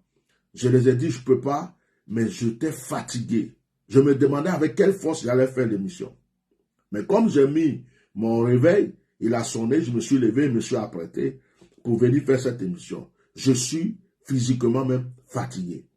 Et puis, j'aurais voulu passer à autre chose, mais je me sens condamné. Je me sens condamné. Et puis, il y a une chose que je ne vous ai pas dit, que je n'ai jamais dit en public, parce que les gens, quand ils disent des choses, ils peuvent mal le traduire. Ils peuvent mal le traduire. J'avais fait un songe, je vais le dire aujourd'hui aux gens, j'avais fait un songe, où dans le songe, je voyais une femme pleurer. Et puis, la femme me dit, aujourd'hui, tu es la seule personne sur qui je compte pour la vie de mon fils. Si toi, tu me laisses tomber, c'est que tu m'as tué. Vous comprenez un peu? Si j'analyse ça, ça veut dire qu'il y a quelqu'un ou des personnes quelque part, je suis devenu leur espoir aujourd'hui. Il y a des gens peut-être qui sont quelque part qui se disent, Seigneur, merci que cet homme-là, tu as mis ce fardeau sur lui. C'est-à-dire qu'aujourd'hui, je me tais, peut-être que je vais tuer sa femme de chagrin, je vais tuer peut-être sa mère de chagrin, je vais tuer peut-être son père de chagrin. Des personnes peut-être qui sont quelque part, qui n'osent pas et qui ne peuvent pas parler. Parce que, comme on l'a dit, tout le monde sur le coup, ils ont tous peur. mais qui sont là-bas et puis qui se disent, Seigneur, donne la force à ce monsieur. C'est grâce à lui qu'on va voir notre fils vivant. Et moi, je laisse tomber parce que je suis fatigué. Donc, pour moi, c'est un fardeau. C'est un fardeau et puis c'est un risque que j'ai pris aussi. J'ai mon propre combat. J'ai ma propre lutte.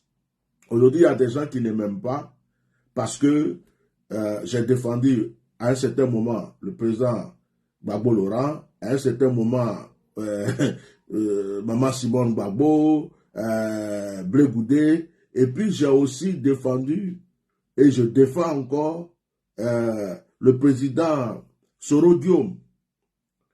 Certaines personnes me voient souvent, ils m'appellent Soroïs alors que je ne fais pas la politique. Et donc, à cause de ma manière de voir les choses, de dire les choses, de dénoncer les choses, je ne suis pas aimé aussi par beaucoup de personnes. Donc, j'ai mon propre combat, ma propre lutte. Et je viens de prendre la lutte d'une autre personne pour déposer sur moi. Ce n'est pas facile à porter. Il y a des gens qui vont me juger. D'autres vont dire que oh, c'est pour avoir des vues. D'autres vont dire oh, c'est pour se faire connaître. D'autres vont dire oh, lui là, il veut profiter de la situation. Mais le Dieu que je sais, seul sait quelle souffrance je vis dans ce combat et quelle force il me donne pour le mener. Donc, ma réponse finale, c'est que je vais dire à tous ceux, je vais donner cette réponse de deux manières. Je vais la donner de deux manières puisque les gens ont deux pensées.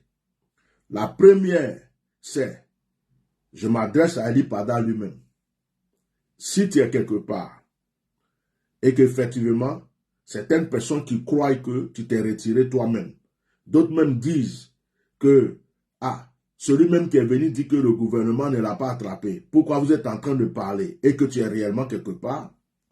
Sache que il y a des hommes de Dieu comme moi qui sont en train de risquer leur ministère, leur réputation, leur vie. Tu as des enfants spirituels aussi. Tu as ton église, tu as ta maman, tu as ton papa, tu as beaucoup de personnes qui t'aiment, qui auraient aimé que tu leur dises encore que tout va bien pour qu'ils puissent passer à autre chose, c'est-à-dire te voir. Mais tant que nous, on ne peut pas te voir dans cette position, c'est comme si tu nous as condamnés dans un combat, on va continuer.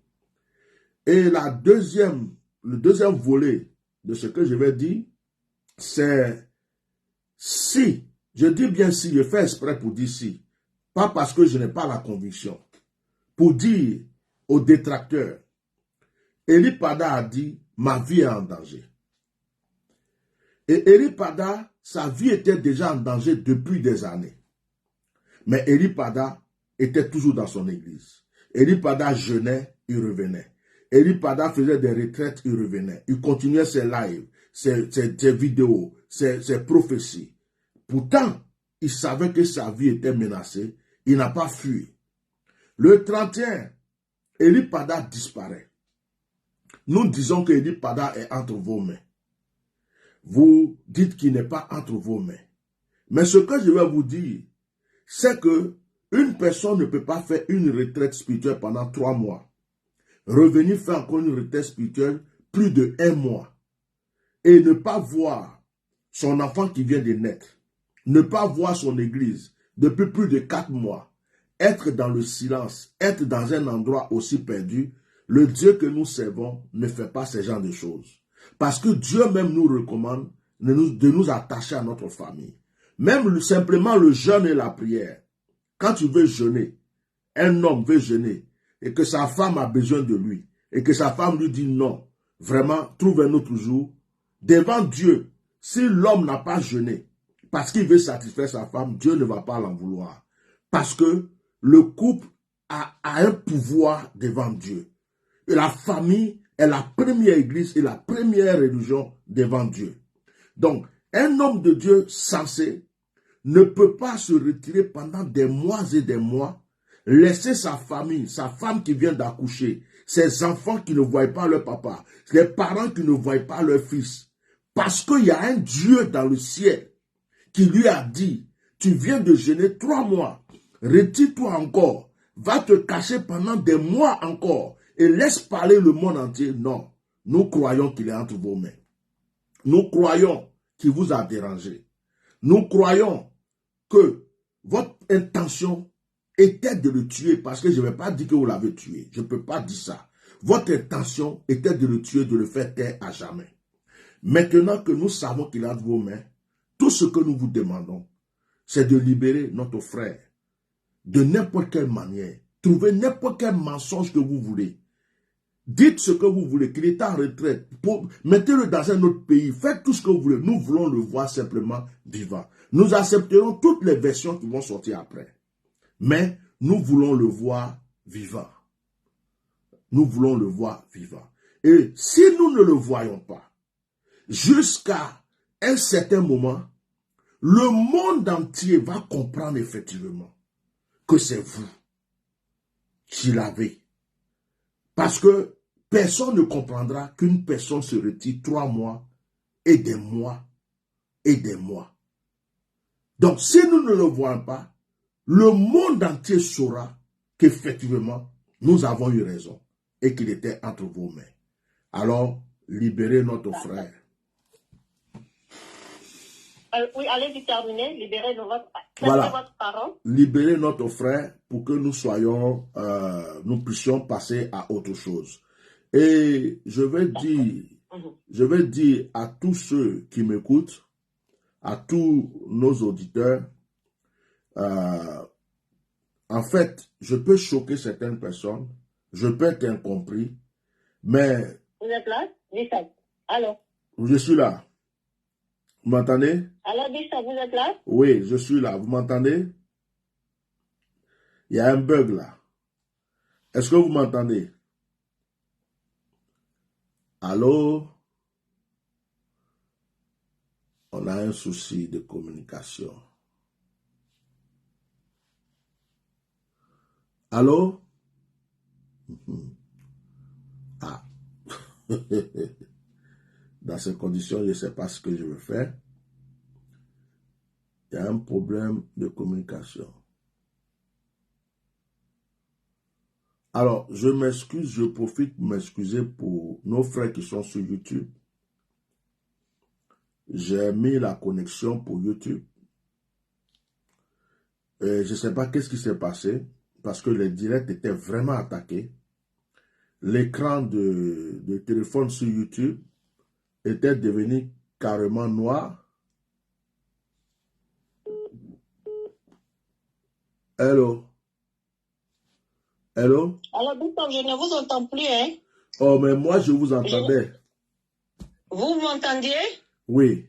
Je ne vous entendais plus et j'ai vu que vous avez quitté aussi le Zoom.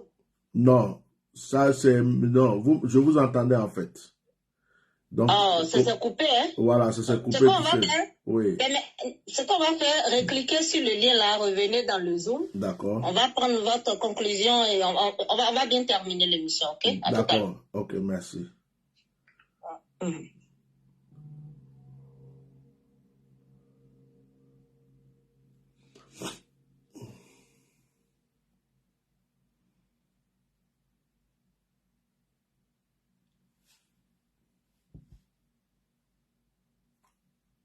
Allô? Allô?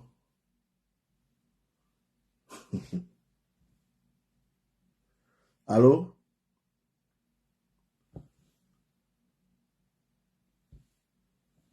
Vous êtes là? Ben. Ils ne sont pas contents, les sorciers là. Je vais relancer. Allô? Allez, je vais recliquer sur ce lien. Quand on dit que c'est spirituel,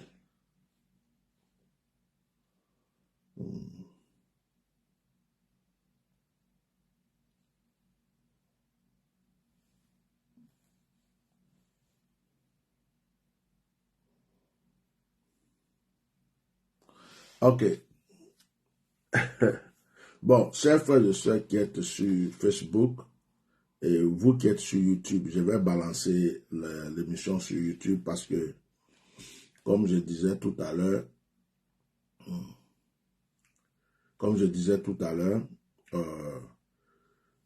j'ai essayé sur YouTube, il s'est passé quelque chose. Vous voyez même l'émission de la sœur est attaquée. Les gens ont beaucoup se sont préparés spirituellement pour attaquer vraiment, parce qu'ils se disent que trop de vérités peuvent sortir ici, qui peuvent les déranger. Dieu merci, on a pu dire l'essentiel. Ok. Bishop, oui. Vous m'entendez? Ah, je vous entends. Voilà. Donc, on était déjà à votre mot de fin, Dieu merci. Oui. Donc, ce qu'on va faire rapidement, on va vous demander un mot sur la canne. Rapidement. Ah, c'est un piège.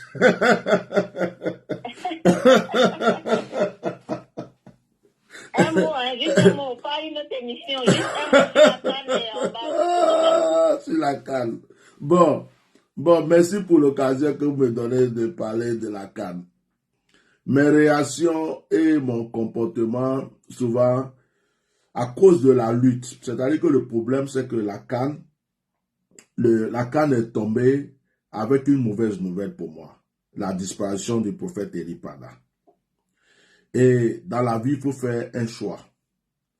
Pas parce que je ne suis pas content que mon pays joue et que mon pays puisse gagner, tout ça, parce qu'on n'a pas 2 pays, on n'a pas 3 pays. Un pays, c'est un pays. Et puis, si aujourd'hui, la Côte d'Ivoire gagne, la victoire est pour tous les Ivoiriens.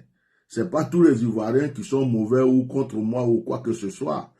Mais ce qui, en matière de CAN, j'en parle pas trop. Là, c'est vraiment par respect pour vous que je m'exprime un peu.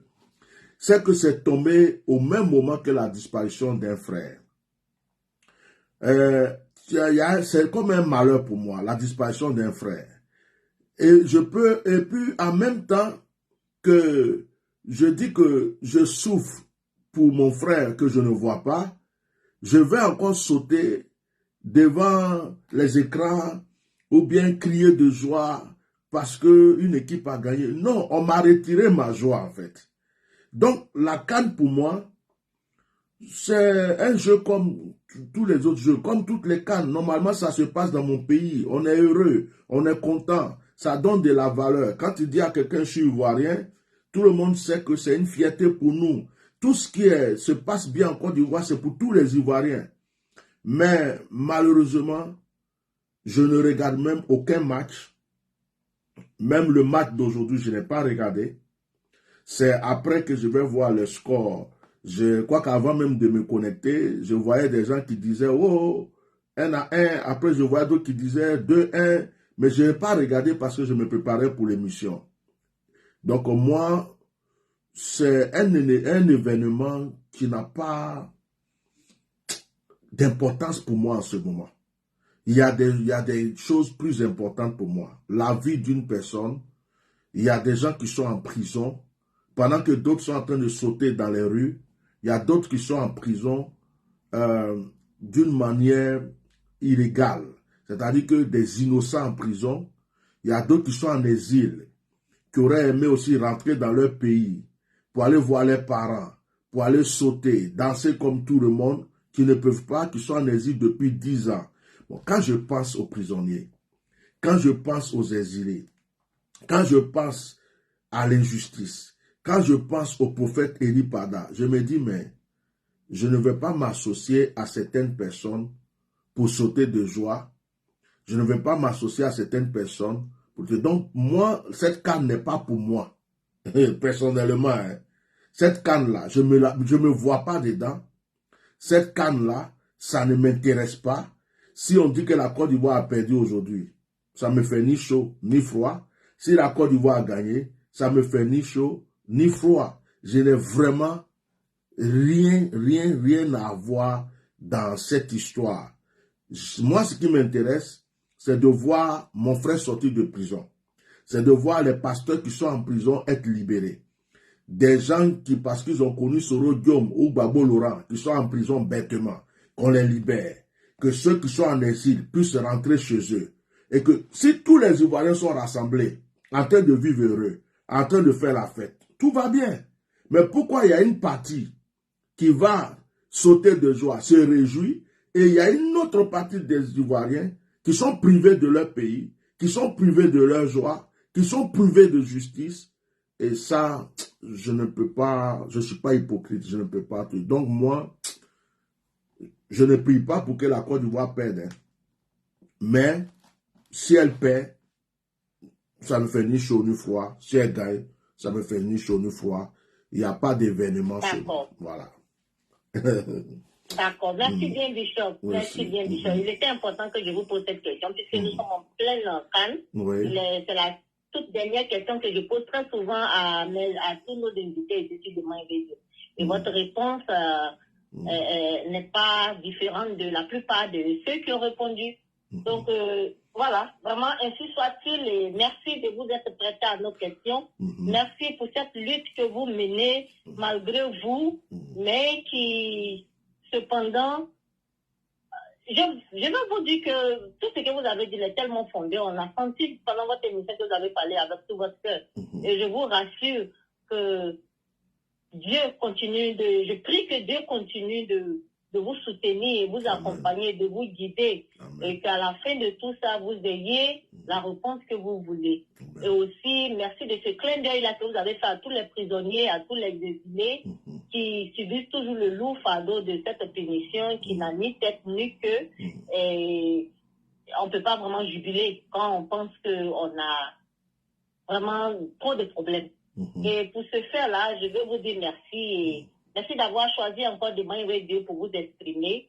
Et chers amis auditeurs, merci de vous être connectés nombreusement. Excusez-nous pour les dernières minutes de problèmes techniques, de problèmes techniques. On va régler ça. Et voilà, vous aurez la rediffusion. Et pendant la rediffusion, vous n'allez pas sentir tous ces aléas que nous avons vécus pendant le direct. Je veux dire à notre Bishop de dormir très bien ce soir et bonsoir chez vous, Bishop. Dormez très bien ce soir et bonsoir chez vous. Charlène. Les amis du côté de... Oui. Il y a quelqu'un qui parle. Alors. Oui. L'émission est finie. On ne peut plus prendre quelqu'un. Je suis désolée, les amis. C'est vos micros. En retard, je peux juste dire meilleur vœu à mon frère et mon ami, le Bishop Ignace. OK. Merci. Charlène. D'accord. Merci. Merci. Révérend Bishop Ignace, le révérend, présentez-vous alors, comme vous avez dit, vous m'avez interrompu. Voilà. Et on va voir tout à la rediffusion. Voilà. Oui. Présentez-vous, Bishop. C'est mon frère, c'est bon. Présentez-vous, Bishop. Oui, Shalom Bishop, c'est le pasteur Abraham Denipan, depuis la c'est mon frère de longue date. Ah, shalom, révérend. Ça va? Vraiment, merci beaucoup. Que Dieu te bénisse, toi et ta famille. Merci. C'est vraiment un honneur d'entendre ta voix. Je suis honoré de savoir que tu m'écoutes dans cette émission-là. Oui. Merci beaucoup. Voilà, merci. Je pense que c'est pour ça que les gens aiment des MyRadio, parce que ça reste seulement des MyRadio qu'on voit ça, les auditeurs qui interrompent l'animatrice. Merci bien, révérend. Est-ce que moi aussi je peux faire violence? Parce que j'étais en train de dire merci et puis ça avait coupé. Je peux quand même dire un dernier mot, dire merci à tout le monde.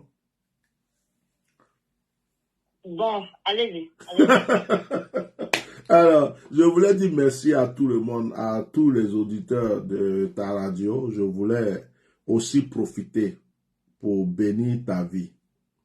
Bénir ta vie parce que on ne se connaît pas physiquement et je sens une personne qui a un cœur, une personne simple qui a un cœur et qui a aussi le fardeau des autres. Parce que rien ne t'obligeait à faire cette émission. On ne se connaît pas, on ne s'est jamais vu physiquement. Tu pouvais même penser quoi que ce soit de moi comme certains le font. Mais je pense que d'une manière indirecte, tu as porté aussi ce fardeau et tu portes certains fardeaux. Et c'est ta manière à toi de pouvoir aider les gens. Ce soir, tu viens de m'aider et d'aider aussi tous ceux qui pleurent pour ce prophète. Et je voulais que Dieu bénisse vraiment ta vie et qu'il te fasse prospérer. Et que cette émission-là soit le début de quelque chose de très grand dans ta vie. Que Dieu bénisse tous ceux qui te soutiennent. Et je voulais dire merci à tous ceux qui nous ont suivis. même s'ils n'ont pas pu poser des questions, que la grâce de Dieu soit sur eux tous. Voilà, même ceux qui ne m'aiment pas, ceux qui ne me comprennent pas, sachez que moi, je vous aime. On ne peut pas être tous parfaits ou être aimés par tout le monde, mais que ma bénédiction se déverse sur chacun de vous, voilà, dans le nom de Jésus. Amen. Merci beaucoup, ma soeur. Amen, amen, amen, amen. Ainsi soit-il. Chers amis, dormez tous très bien ce soir et bonsoir chez vous. Merci. Au revoir.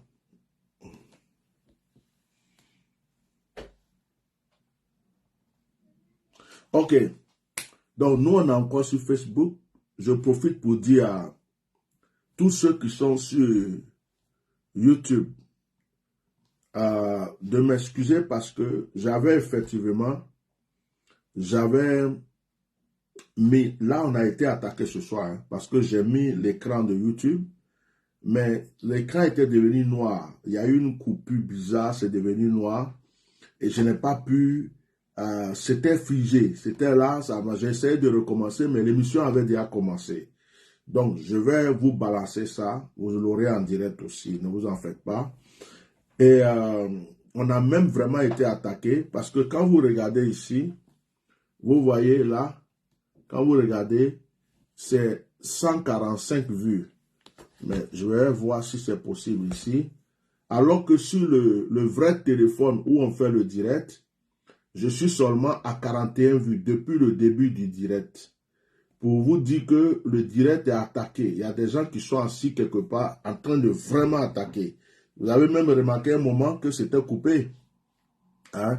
Vous avez remarqué un moment que c'était coupé, c'est après que c'est revenu. Donc le direct a été attaqué aujourd'hui. Voilà. Même sur YouTube aussi. Alors, on va se quitter parce que je vous avais dit hier que je ne ferais pas de direct aujourd'hui. C'est ce matin que je me suis rappelé que j'avais l'émission de radio. C'est ce matin que je me suis rappelé que j'avais l'émission de radio. Je me suis dit, bon, c'est un rendez-vous, je n'ai pas le choix. Et je suis bien content d'avoir fait cette émission. J'aurais aimé passer sur plusieurs chaînes, radio, télé, tout ce qu'il faut pour pouvoir continuer ce combat pour notre frère. Je pense qu'on a vraiment dit l'essentiel ce soir. Que Dieu vous bénisse, vous tous qui soutenez ce combat. Que la grâce de Dieu soit avec vous. Prenez soin de vous et soyez très vigilants. Voilà. Et pour ceux qui sont contents parce que la Côte d'Ivoire a gagné, en tout cas, remerciez le Seigneur parce qu'il vous prouve une fois encore qu'il vous aime.